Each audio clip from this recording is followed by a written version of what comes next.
तो आज का प्रमुख विचार है, यदि मैं दूसरों की तुलना में अधिक दूर देख पाया हूँ तो ऐसा इसलिए हुआ क्योंकि मैं जिंदगी के मैं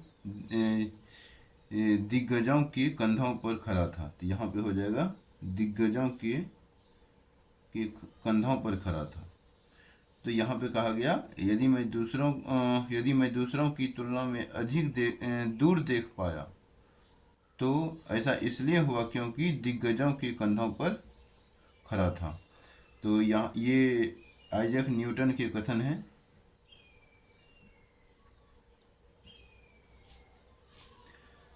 तो यह हमारा क्लास चल रहा है हिंदी साहित्य ऑप्शनल वीडियो लेक्चर संख्या 5। और आज का जो मुख्य विषय वस्तु है प्रश्न पत्र 1 का खंड क हिंदी भाषा और नागरी लिपि का इतिहास, ये सिलेबस के मेन टॉपिक में है। अब इसी के अंतर्गत कुछ यानी कि 1 नंबर 2 नंबर 3 नंबर 4 नंबर ऐसे करके सिलेबस दिया हुआ है।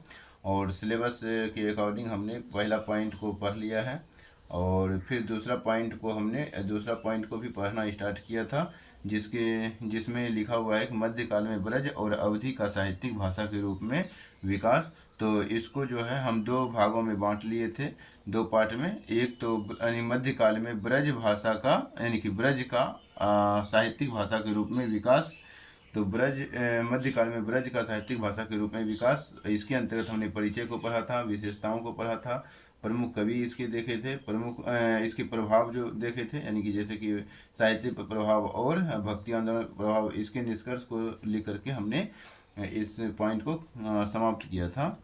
और आज हम मध्यकाल में अवधि का साहित्यिक भाषा के रूप में विकास की अगर बात करें तो इसका भी हमने परिचय को जाना था और इसकी विशेषताओं को हमने अध्ययन कर लिया था। तो आज जो हमारा टॉपिक रहेगा ये प्रमुख 3 पॉइंट रहेगा और उसके बाद हम तीसरा पॉइंट में हम प्रवेश कर जाएंगे। एक कंप्लीट हो जाएगा, दूसरा कंप्लीट हो जाएगा जब ये पॉइंट हम कवर करवा देंगे और फिर हमारा तीसरा टॉपिक स्टार्ट हो जाएगा। तो फटाफट स्टार्ट करते हैं।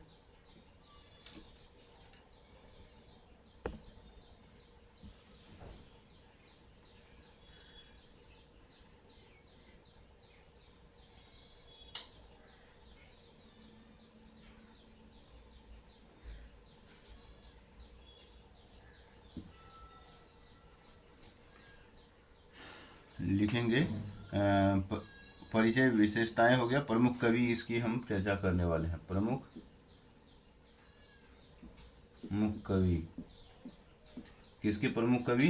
तो मध्यकाल में अवधि भाषा यानी कि अवधि के प्रमुख कवि। ठीक है, ये हमारा जो दूसरा टॉपिक है इसी के अंतर्गत बी टॉपिक है, मध्यकाल में अवधि का साहित्यिक भाषा के रूप में विकास। उसका हम प्रमुख कवि देखने जा रहे हैं। तो इसके जो प्रमुख कवि कौन कौन हैं उसके बारे में हम बात करें तो ये एक है तुलसीदास और दूसरा है मलिक मोहम्मद जायसी। तो पहले हम तुलसीदास के बारे में लिखेंगे कि तुलसीदास अवधि के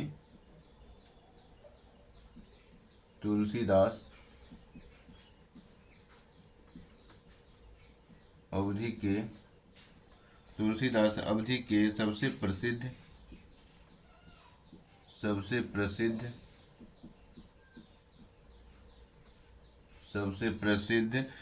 कवियों में से एक प्रसिद्ध कवियों में से एक माने जाते थे, यानी कवियों में से एक थे, ऐसे भी लिख सकते हैं। अभी मौजूद नहीं हमारे बीच, मौजूद थे। उनकी कृति या उनकी रचना लिखेंगे,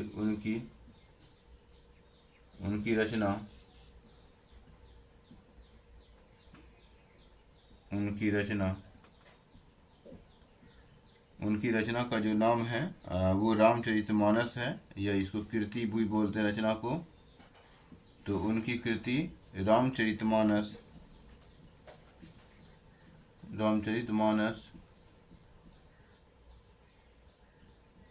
उनकी कृति रामचरितमानस अवधि साहित्य का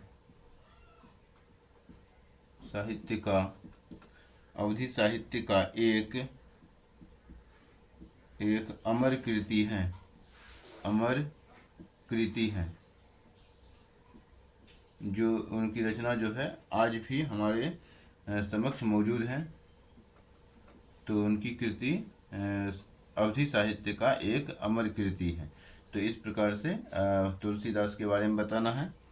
और फिर हम मलिक मोहम्मद जायसी की अगर हम चर्चा करें तो अवधि के जो है प्रमुख यानी कि जाने माने कवि जो है मलिक मोहम्मद जायसी भी माने जाते हैं।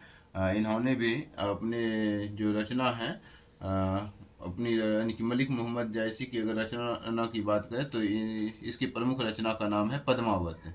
ठीक है, तो इसके बारे में भी हम थोड़ा पॉइंट लिखेंगे।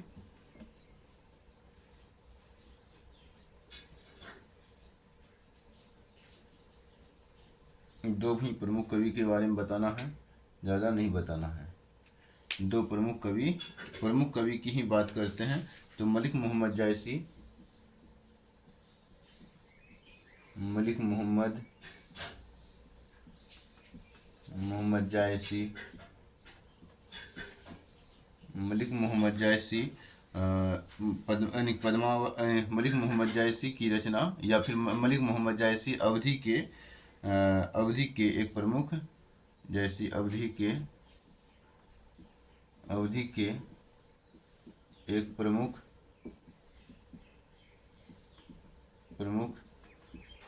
कवि माने जाते हैं, यानी कवि थे। एक अन्य भी लगा सकते हैं तुलसीदास के अलावा। एक अन्य प्रमुख कवि थे और उनकी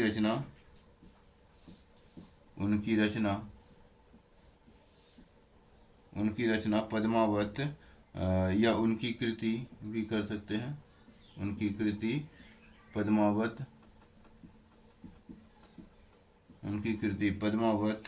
अवधि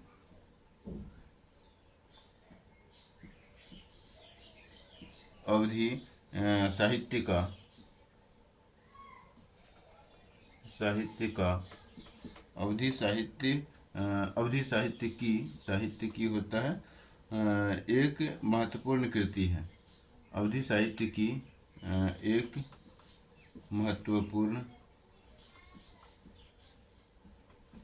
महत्वपूर्ण कृति है, यह रचना है। ठीक है, तो इस प्रकार से हमने इसके प्रमुख को भी यानी प्रमुख कवि को भी देख लिया है।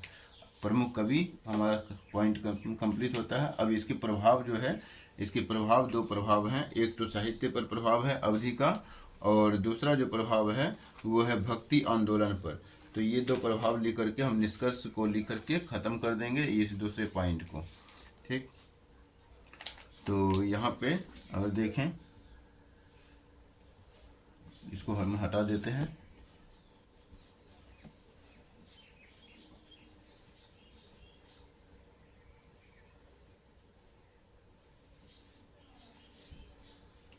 लिखेंगे अवधि का प्रभाव, अवधि का प्रभाव, यानी कि ये अवधि के बारे में पढ़ रहे हैं तो अवधि का प्रभाव होगा। इसी प्रकार हम पहले ब्रज का भी प्रभाव देखे थे। तो अवधि का प्रभाव जो है वो दो प्रभाव है। पहला प्रभाव है हिंदी साहित्य पर प्रभाव। तो लिखेंगे कि अवधि का हिंदी साहित्य पर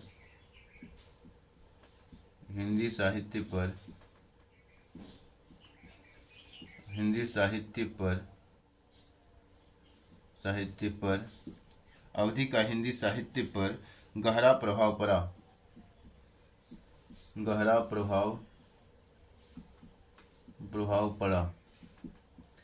अवधि का हिंदी साहित्य पर गहरा प्रभाव पड़ा। इसने हिंदी साहित्य को समृद्ध बनाया।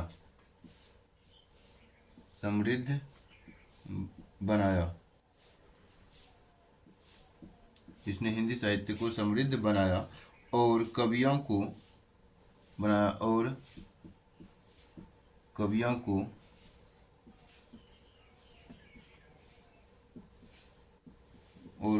को अपनी भावनाओं को अभिव्यक्त करने का अपनी भावनाओं को अभिव्यक्त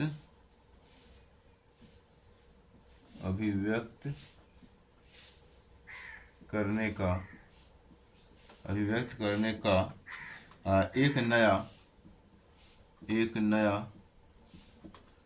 एक नया माध्यम प्रदान किया। एक नया माध्यम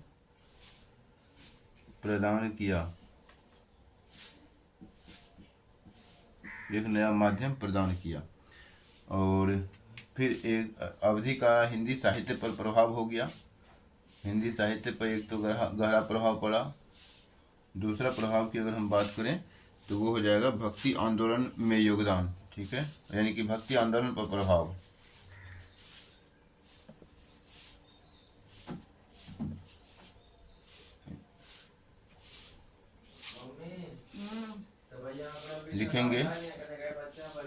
लिखेंगे भक्ति आंदोलन पर प्रभाव।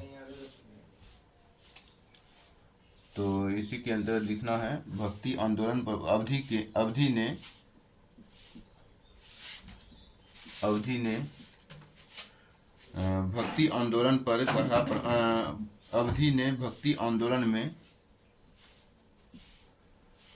भक्ति आंदोलन पर अवधि ने भक्ति आंदोलन में महत्वपूर्ण योगदान दिया।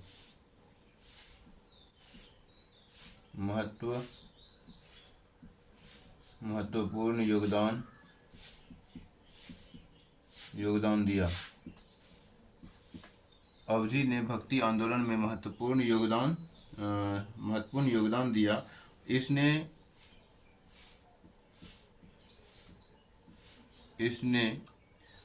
भक्ति भावना को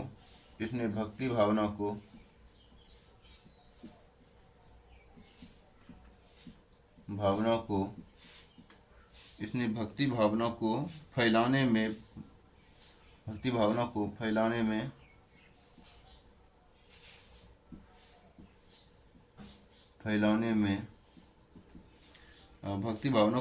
में मदद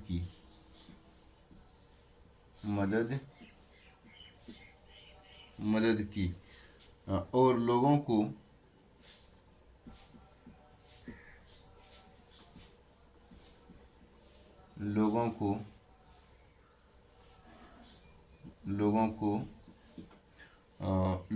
भगवान के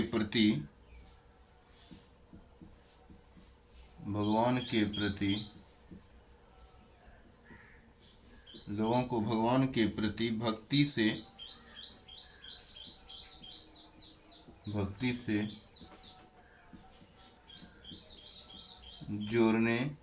भक्ति से जोड़ने में महत्वपूर्ण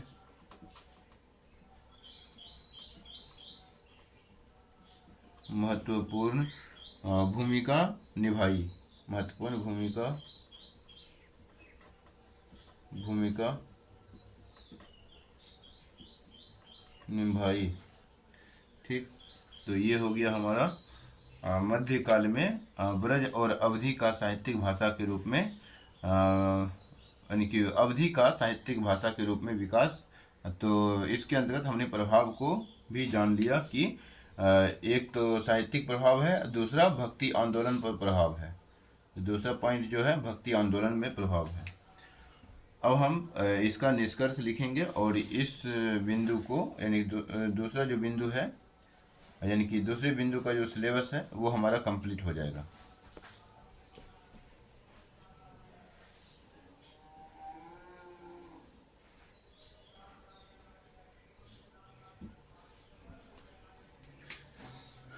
लिखना है निष्कर्ष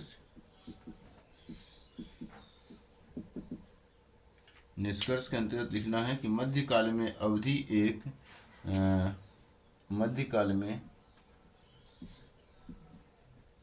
मध्यकाल में अवधि एक मध्यकाल में अवधि एक प्रमुख साहित्यिक भाषा के रूप में एक प्रमुख साहित्यिक भाषा के रूप में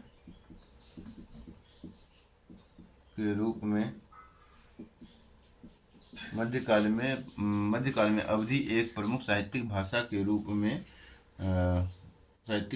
रूप में विकसित हुई।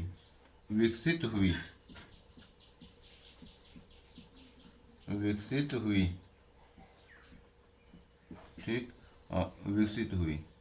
और इसके आगे लिखेंगे इस दौरान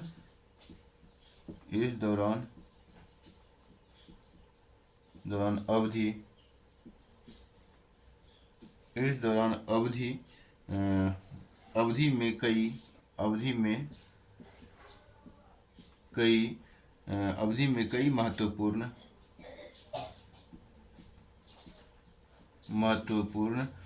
में कई महत्वपूर्ण साहित्यिक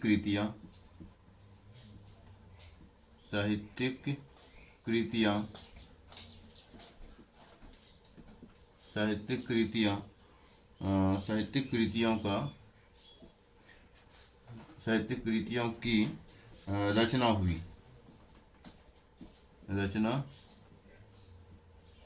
हुई। ठीक, और इसी में लिखेंगे कॉमा देके, जिन्होंने हिंदी साहित्य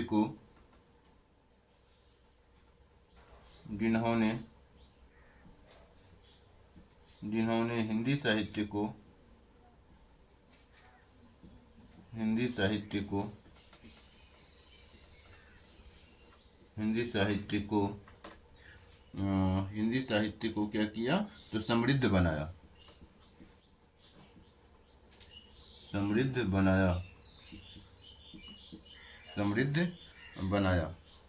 अवधि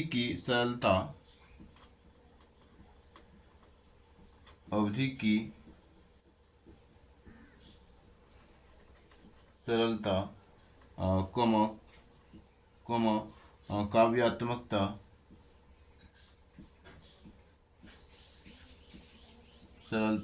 काव्यात्मकता और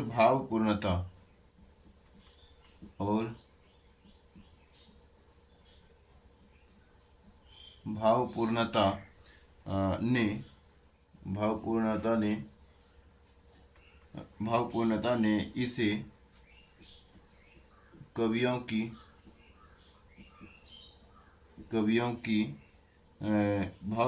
कवियों की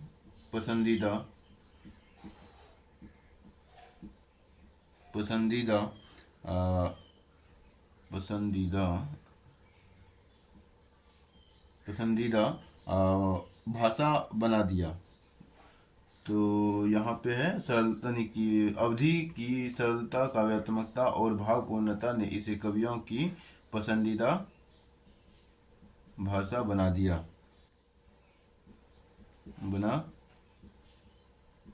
इसीलिए इसी रूप में इसका जो है साहित्यिक भाषा के रूप में विकास हो गया। ठीक है, साहित्यिक भाषा के रूप में विकास था ना। टॉपिक में था मध्यकाल में ब्रज और अवधि का साहित्यिक भाषा के रूप में विकास। तो ये सारे पॉइंट को हमने पढ़ा। तो अब तक हमने क्या पढ़ा, थोड़ा सा हम इसका रिवीजन करवा देते हैं। 1 पॉइंट 2 पॉइंट का, यानी पहला पॉइंट में आपने क्या पढ़ा और दूसरा पॉइंट में आपने क्या पढ़ा, उसकी हम थोड़ा सा क्या करते हैं, रिवीजन करवाते हैं।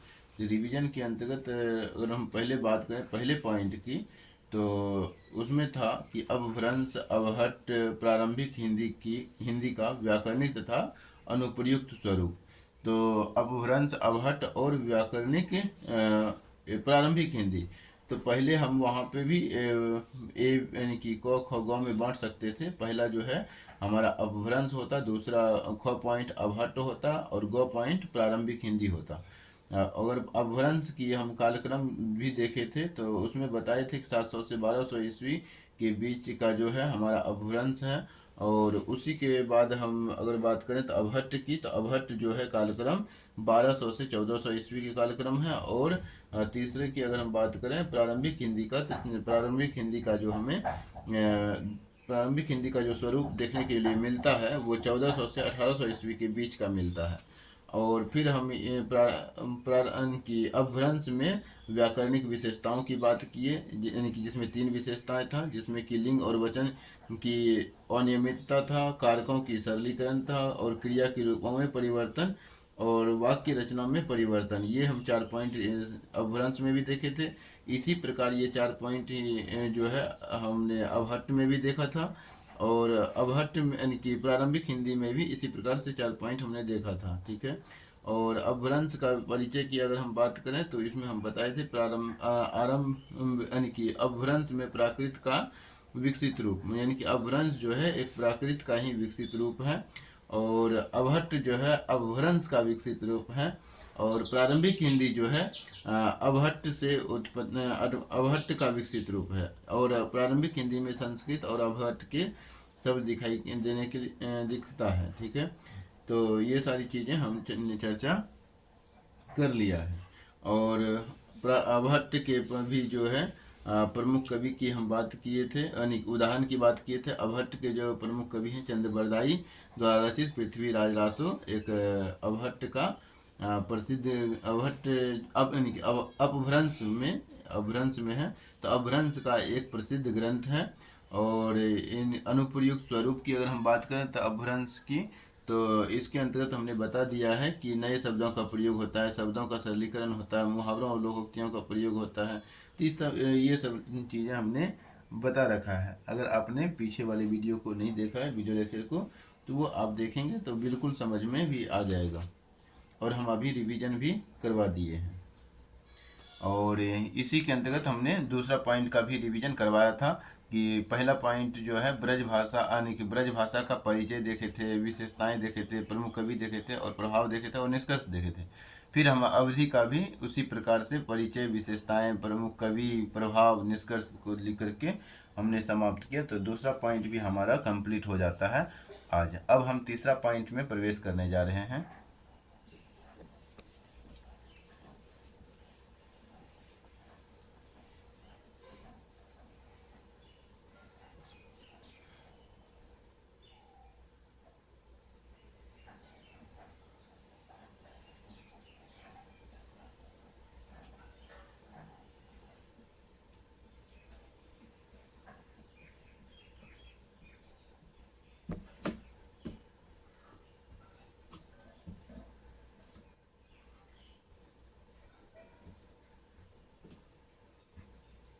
तो अब हम तीसरा पॉइंट लिखेंगे। तीसरा पॉइंट जो है आप लोगों को लिखना है कि सिद्ध एवं नाथ साहित्य। तीसरा हमारा अभी खंड क ही चल रहा है, प्रश्न पत्र 1 का खंड क ही। तो खंड ख का तीसरा पॉइंट जो है वो कहता है, सिलेबस में जो दिया हुआ है वो लिखा हुआ है कि सिद्ध एवं नाथ, सिद्ध एवं नाथ साहित्य, सिद्ध एवं नाथ साहित्य, खुसरो, संत, संत साहित्य,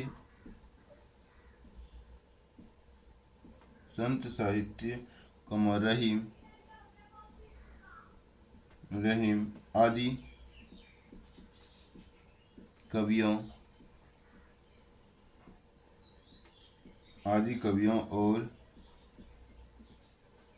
और दक्षिणी हिंदी में, और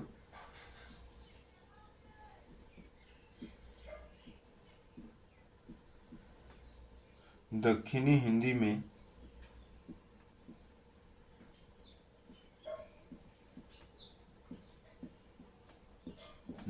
हिंदी में खड़ी बोली का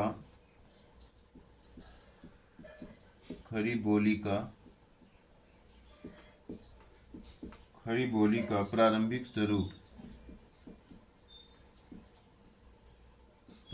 स्वरूप तो ये हो गया हमारा पॉइंट। अब हम इसमें जो इसको भी हम थोड़ा स्ट्रक्चर बना लेते हैं, ठीक रहता है स्ट्रक्चर बनाने से।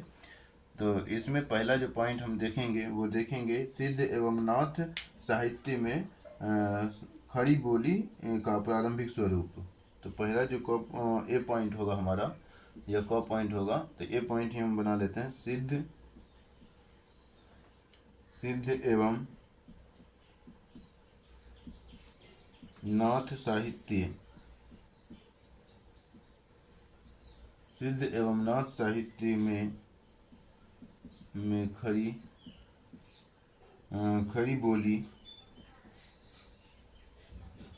बोली का प्रारंभिक स्वरूप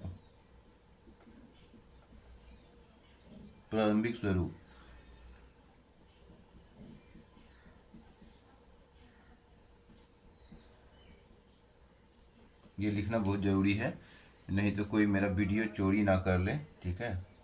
और चोरी करके ऐसा होता है कि डाउनलोड कर लिया, चोरी कर लिया और किसी दूसरे चैनल पे डाल दिया, तो वो अच्छी बातें नहीं है। पढ़ने के लिए आते हैं तो केवल पढ़ाई करना है, ठीक है, चोरी नहीं करना है, चोरी करना पाप होता है। तो प्रारंभिक हिंदी बोली का प्रारंभिक स्वरूप ये हो गया। और बी पॉइंट में हमें जो देखना है वो देखना है क्या कि बी पॉइंट में जो है खुसरो की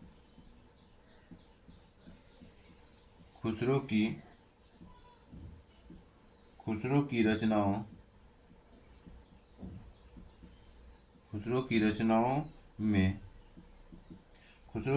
में खड़ी बोली खुसरो की रचनाओं में खड़ी बोली का स्वरूप भी लिख सकते हैं या खड़ी बोली भी लिख सकते हैं, कोई दिक्कत नहीं है। इसको हम अभी हम देख लेंगे। और सी पॉइंट में आप लिखेंगे कि संत साहित्य में खड़ी बोली, संत साहित्य में खड़ी बोली, ठीक। और डी पॉइंट में लिखेंगे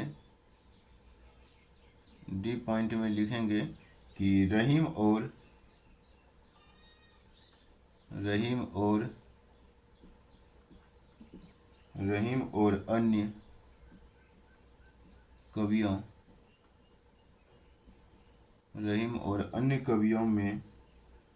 अन्य कवियों की रचनाओं में खड़ी बोली, ठीक। और डी में ई में लिखेंगे कि दक्षिणी हिंदी में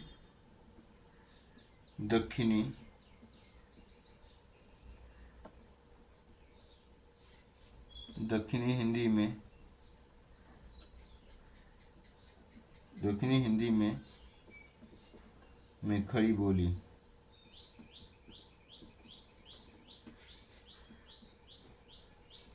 दक्षिणी हिंदी में खड़ी बोली। तो ये जो पॉइंट है हमने बना लिया है, अब स्ट्रक्चराइज कर दिया है। अब हम a point, b point, c point, इसी प्रकार से हम अलग अलग इसका अध्ययन करेंगे, ठीक है। इसको हटाना है, अब पॉइंट बाय पॉइंट पढ़ते जाना है। आई होप कि इसको आपने लिख लिया होगा।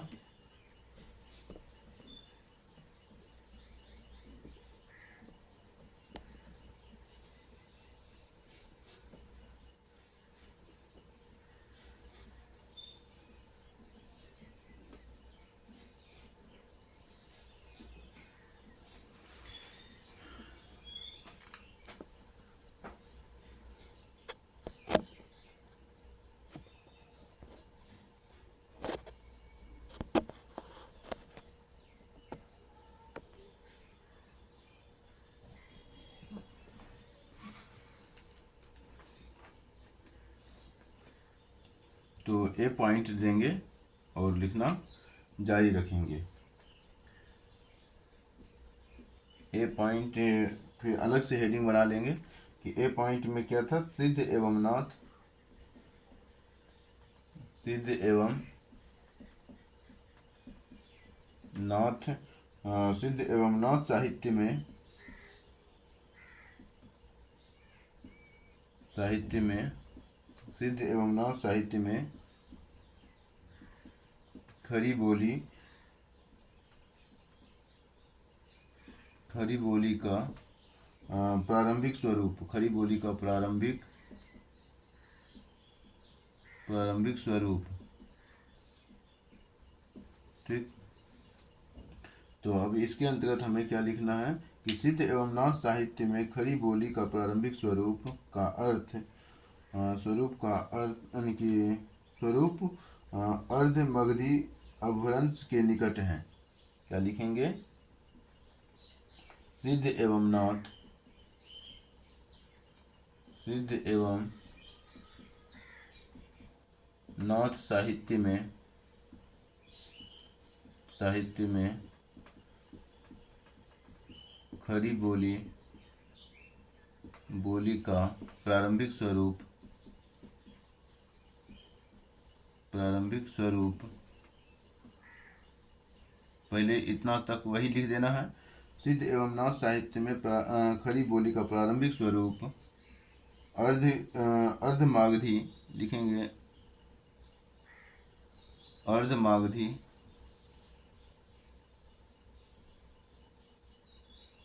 अर्धमागधी। आई होप कि आपको नहीं दिख रहा हो, तो इसको हम यहीं पे लिख देते हैं, अर्धमागधी,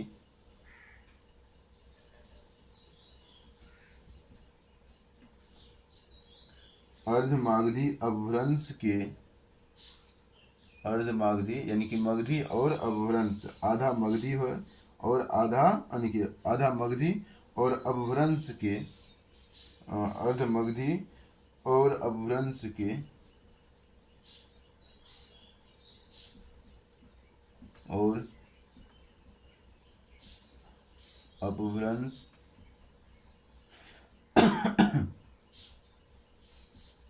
अपभ्रंश के नज़दीक या निकट दिखाई, निकट है या निकट जान पड़ता है या निकट दिखाई पड़ता है, तो निकट हैं भी लिख देंगे तो चलेगा, निकट है। इस समय, इस समय,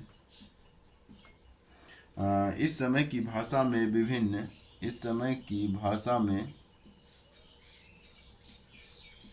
भाषा में विभिन्न, इस समय की भाषा में विभिन्न बोलियों का,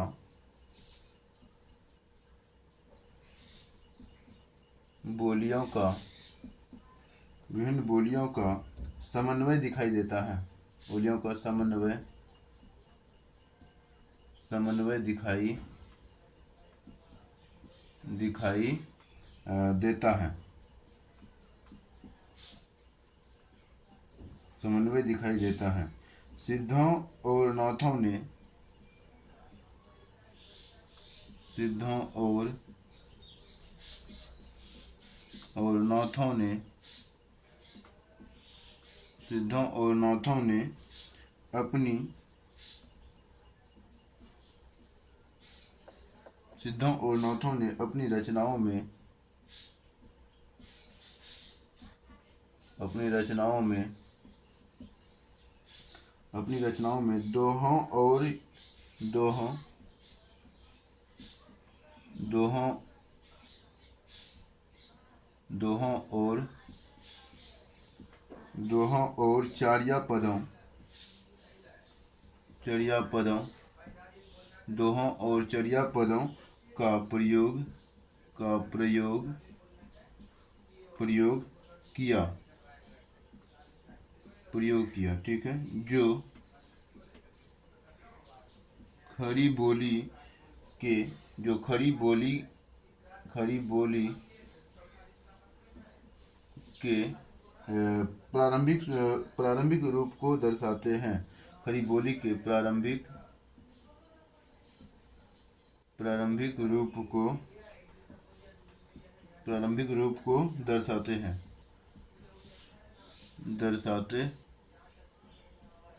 हैं।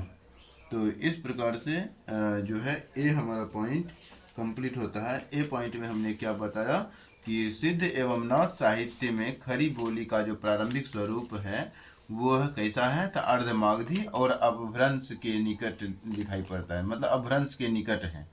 और इस समय की अगर भाषा की बात करें, यानी कि सिद्ध एवं नाथ साहित्य सिद्ध एवं नाथ समय के तो इस समय की भाषा में विभिन्न बोलियों का समन्वय दिखाई देता है। यानी कि भाषा में अलग अलग प्रकार की बोलियां क्या था, संगठित रूप में था, ठीक है, समन्वित था, दिखाई देता है। तो यानी कि समन्वित दिखाई देता है। सिद्धों और नाथों ने अपनी रचनाओं में दोहों और चर्या पदों का प्रयोग किया, जो किससे संबंधित था, खड़ी बोली से, खड़ी बोली के प्रारंभिक रूप से संबंधित था। तो यानी कि इसीलिए यहाँ पे लिखे हैं कि जो खड़ी बोली के प्रारंभिक रूप को दर्शाते हैं। तो इस प्रकार से आप अपना भाषा को लिखेंगे तो आपका प्रभावी आंसर माना जाएगा। ठीक, अब हम खुसरो की रचनाओं में खड़ी बोली के बारे में पढ़ेंगे। तो ये हमारा पॉइंट कंप्लीट होता है। ये तीसरा का जो पॉइंट है, ये तीसरा का ए था। अब हम तीसरा का बी लेके बढ़ रहे हैं आगे। तो तीसरा का बी में आप लिखेंगे कि खुसरो की रचनाओं में खड़ी बोली। इसको हटा देते हैं।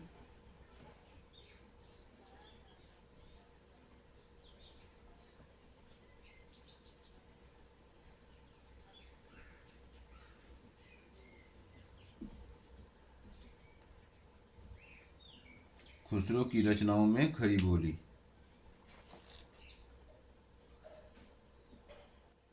लिखेंगे। खुसरो की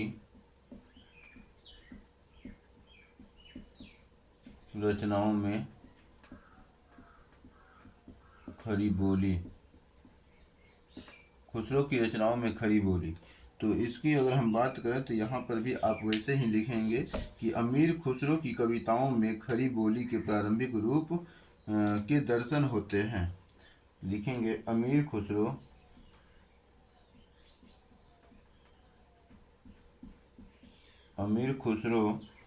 की कविताओं में अमीर खुसरो की कविताओं में भी खड़ी बोली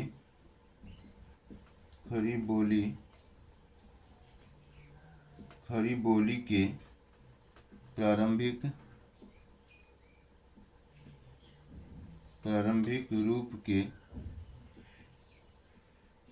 रूप के दर्शन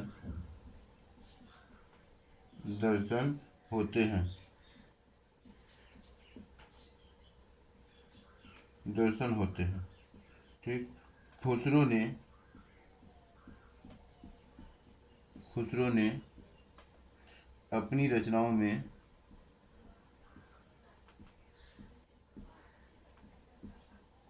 अपनी रचनाओं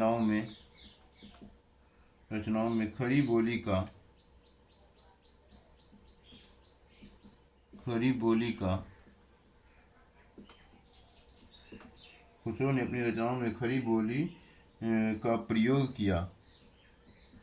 खड़ी बोली का प्रयोग किया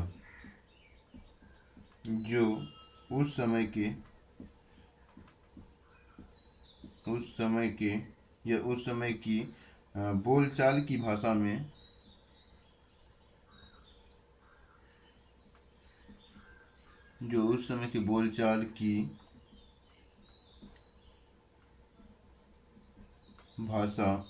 बोलचाल की भाषा थी। उस समय के बोलचाल की भाषा थी। उसकी कविताओं में, यानी कि खुसरो की कविताओं में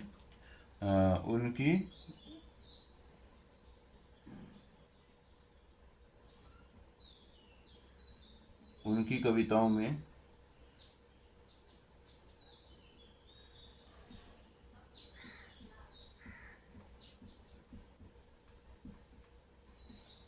उनकी कविताओं में उनकी कविताओं में खरी बोली के साथ खरी बोली के साथ साथ खरी बोली के साथ साथ अन्य बोलियों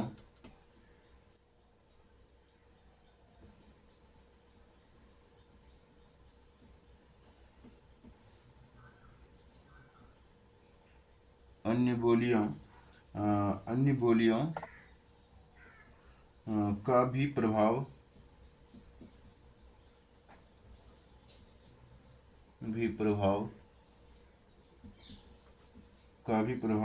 देखा जा सकता है देखा जा सकता है। ठीक, तो यहाँ पे है अमीर खुसरो की रचनाओं में खरी बोली का खरी बोली। तो यहाँ पे अगर अमीर खुसरो की रचनाओं में खरी बोली की बात करें तो अमीर खुसरो की कविताओं में खरी बोली के प्रारंभिक रूप के दर्शन होते हैं और खुसरो ने अपनी रचनाओं में खरी बोली का प्रयोग किया था जो उस समय की बोलचाल की भाषा थी। उनकी कविताओं में खरी बोली के साथ साथ जो है अन्य बोलियों का भी प्रभाव देखा जा सकता है जो कि अमीर खुसरो की रचनाओं की प्रमुख विशेषताओं में आ जाएगा। तो उसके बाद हम संत साहित्य में खरी बोली किस प्रकार से है तो उसको भी हम देखेंगे अभी। तो इसको आप लिख लेंगे जल्द से जल्द।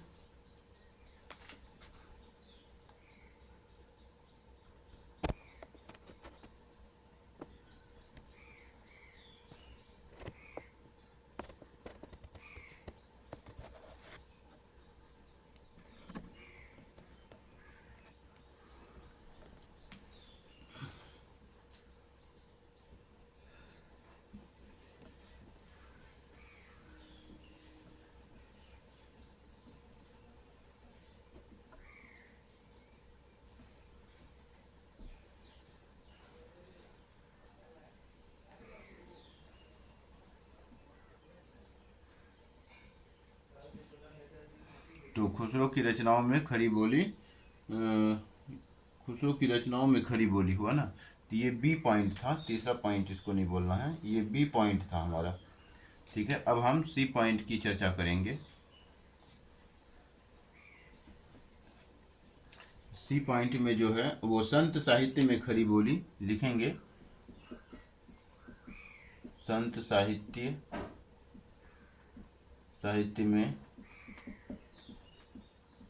खरी बोली, संत साहित्य में खरी बोली। तो इसके अंतर्गत जो बताना है वो बताना है कि संत साहित्य में भी खरी बोली का प्रयोग देखा जा सकता है। तो इस प्रकार से लिखना है कि संत साहित्य में भी खरी बोली का संत साहित्य में भी खरी बोली संत साहित्य में भी खरी बोली का प्रयोग खरी बोली का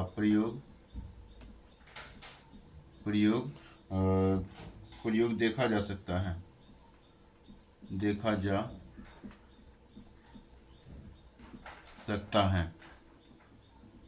खरी बोली का प्रयोग देखा जा सकता है। ठीक, और संत कवियों ने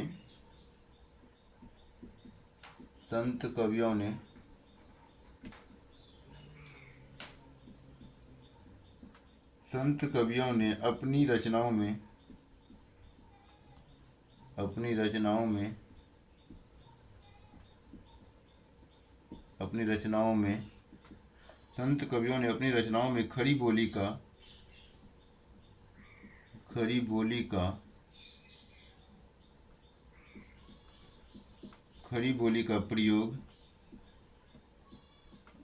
किया है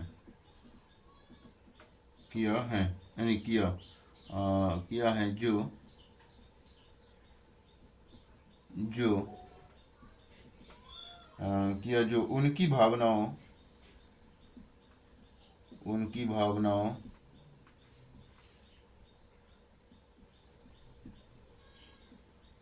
उनकी भावनाओं और विचारों और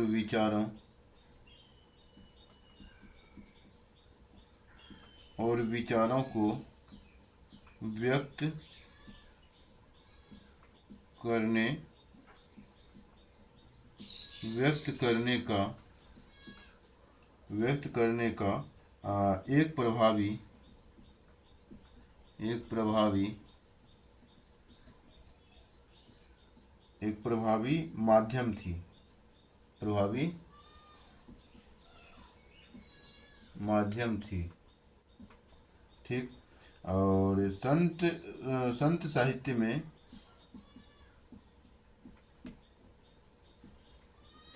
संत साहित्य में संत साहित्य में खरी बोली संत साहित्य में खरी बोली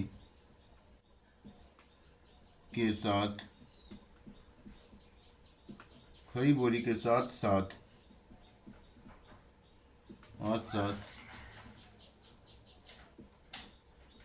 अन्य बोलियों का भी अन्य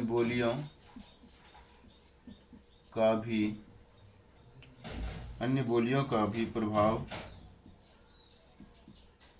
देखा जा सकता है। देखा जा सकता है। ठीक है। तो इस प्रकार से संत साहित्य में भी अन्य बोलियों का जो प्रभाव है विद्यमान है। तो संत साहित्य में खरी बोली जो है ये हमारा सी पॉइंट था। तो इसको आपने कंप्लीट कर लिया है। अब 2 पॉइंट और बच गए हैं, उसके बाद निष्कर्ष लिख करके हम समाप्त कर देंगे तीसरा नंबर पॉइंट को। ठीक है। तो 2 पॉइंट हो गया, 3 पॉइंट हो गया। अब हम चौथा पॉइंट जो है डी पॉइंट लेके आगे बढ़ेंगे।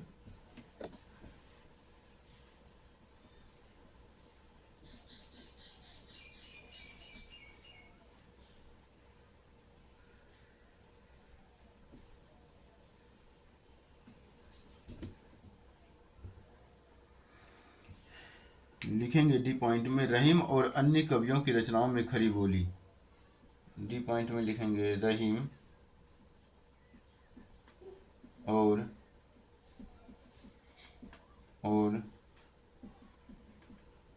अन्य कवियों की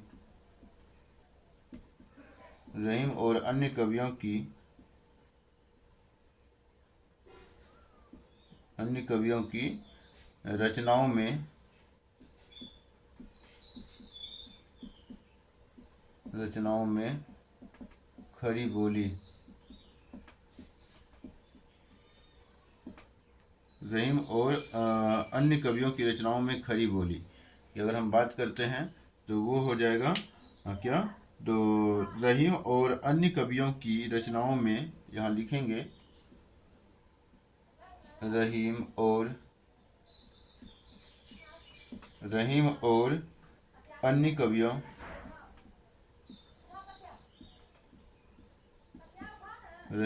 अन्य कवियों की रचनाओं में रहीम और अन्य कवियों की रचनाओं में भी खरी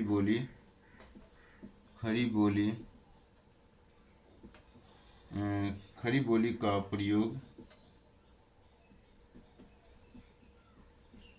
प्रयोग देखा जा सकता है।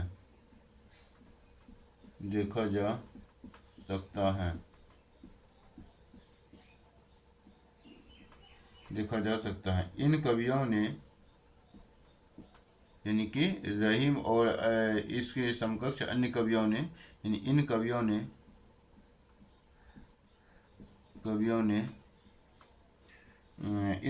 अपनी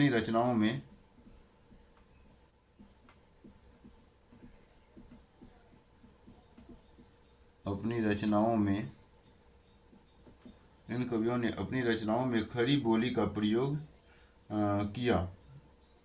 रचनाओं में खरी बोली का प्रयोग खड़ी बोली का प्रयोग किया था, प्रयोग किया, खड़ी बोली का प्रयोग किया, जो उनकी कविता का, जो उनकी कविता को एक अनोखा और प्रभावशाली बनाया, उनकी कविता को अनोखा और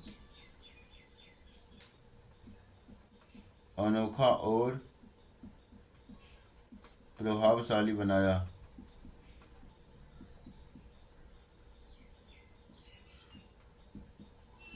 प्रभावशाली बनाया।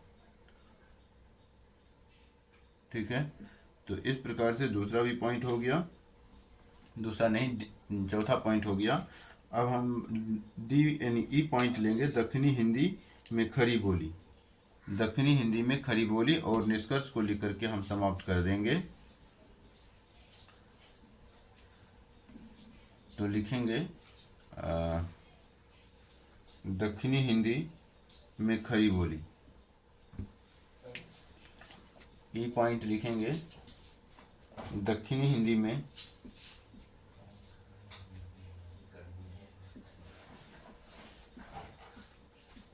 दक्षिणी हिंदी में दक्षिणी हिंदी में खड़ी बोली,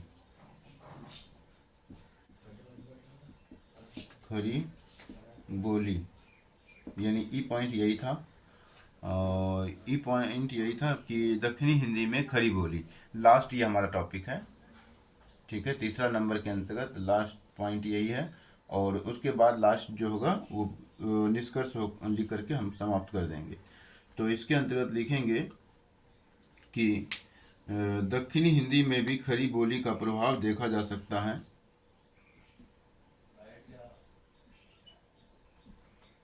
दक्षिणी हिंदी में भी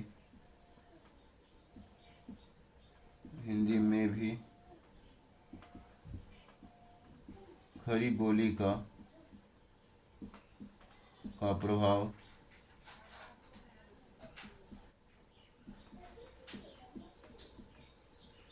देखा जा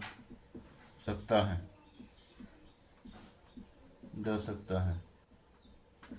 दक्षिणी हिंदी में भी खड़ी बोली का प्रभाव देखा जा सकता है। दक्षिणी हिंदी में खड़ी बोली के साथ साथ दक्षिणी हिंदी में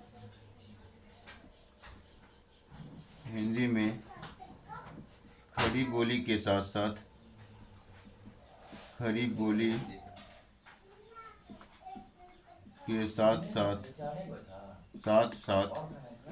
दक्षिणी हिंदी में खड़ी बोली के साथ साथ जो है अन्य बोलियों का भी प्रभाव है, के साथ साथ अन्य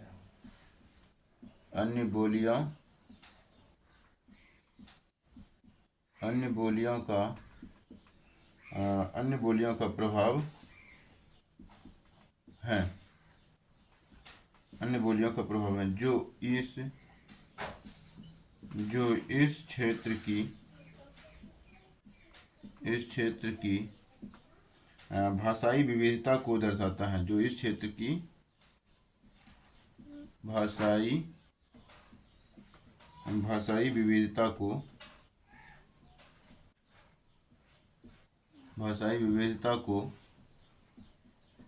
को दर्शाता है।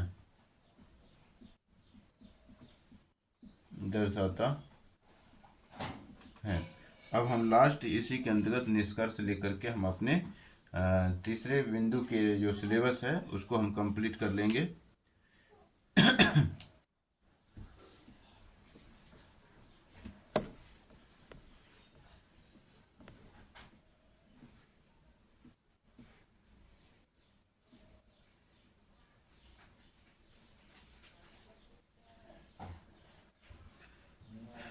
तो निष्कर्ष लिखेंगे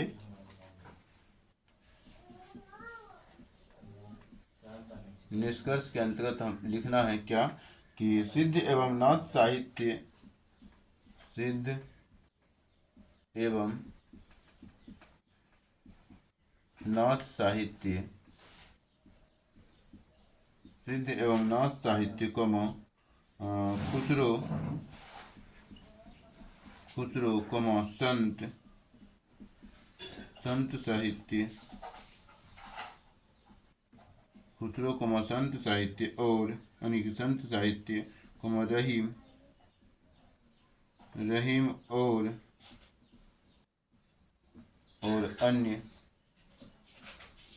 रहीम और अन्य कवियों की रचनाओं में कवियों की रचनाओं में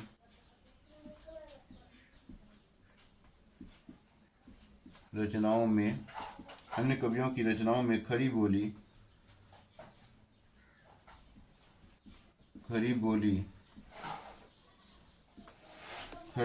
का प्रारंभिक, यानी कि सभी में खड़ी बोली का प्रारंभिक स्वरूप देखे थे, तो इसी प्रकार निष्कर्ष में वही लिखना है। खड़ी बोली का प्रारंभिक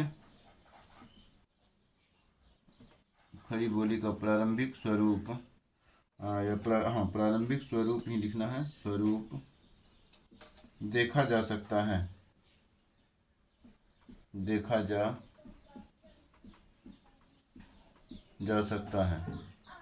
प्रारंभिक स्वरूप देखा जा सकता है। इन रचनाओं में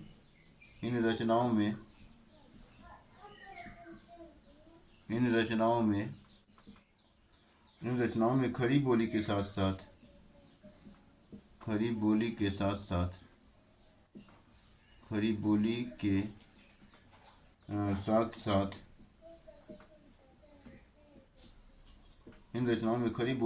साथ अन्य बोलियों का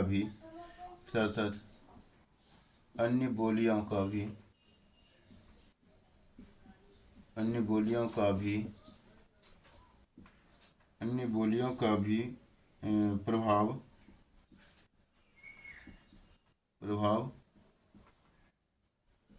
स्पष्ट तौर पर दिखाई पड़ता है,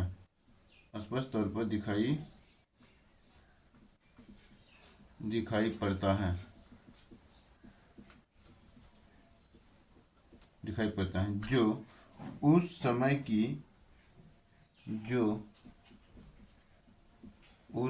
की भाषाई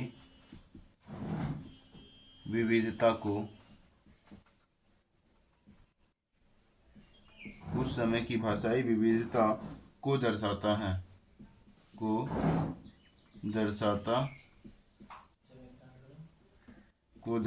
है। खड़ी बोली का यह प्रारंभिक स्वरूप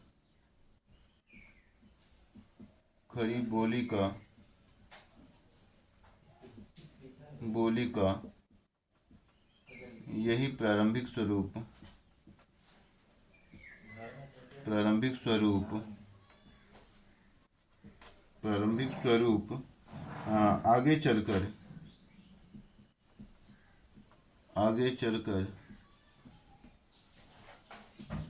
आगे चलकर आधुनिक हिंदी के रूप में विकसित हुई।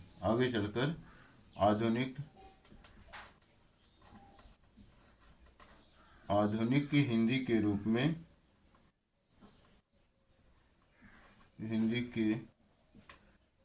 में विकसित हुई।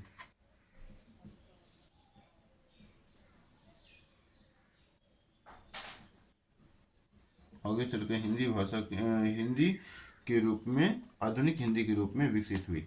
इस प्रकार से हमने तीसरा पॉइंट का जो सिलेबस है वो कंप्लीट कर लिया है।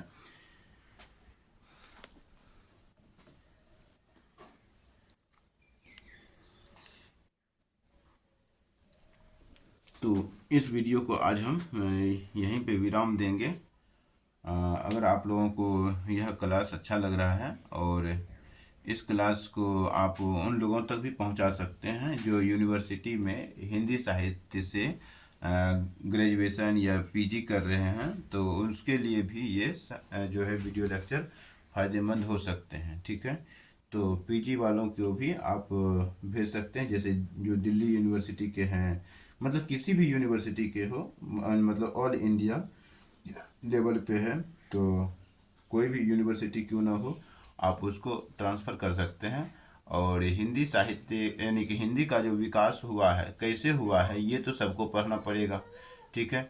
और आप उन लोगों तक भी पहुंचा सकते हैं यह वीडियो लेक्चर, जो इसका हिंदी साहित्य में यूपीएससी सिविल सर्विसेज के अंतर्गत ऑप्शनल रखा हुआ है। और पीसीएस को वालों को भी भेज सकते हैं, यानी चाहे वो किसी भी स्टेट से पीसीएस दे रहे हो, तो उन लोगों के लिए भी यह वीडियो लेक्चर फ़ायदेमंद हो सकता है। ठीक है। अभी हमारा जो बेसिक पार्ट यानी कि अभी जो हमारा सिलेबस बाय सिलेबस चल रहा है टॉपिक, तो इसमें देख रहे होंगे हिंदी भाषा और नागरी लिपि का इतिहास, ये तो सबको जानना है। साहित्य का ये तो मूल विषय है, यानी मूल विषय के केंद्र में ऐसा पॉइंट होता है या ऐसा बिंदु होता है जो सबको पढ़ना होता है। तो आप उन लोगों तक भी ट्रांसफ़र कर सकते हैं। अगर अच्छा लगे तो लाइक कीजिए, सब्सक्राइब कीजिए, चैनल को सब्सक्राइब कीजिए। वीडियो को तो सब्सक्राइब नहीं ना कीजिएगा, तो वीडियो को तो लाइक करना है। और उसके बाद अगर अपने सहपाठी हैं, दोस्त मित्र हैं, तो उसको आप थोड़ा शेयर कर देंगे तो और अच्छा रहेगा। चलिए, धन्यवाद।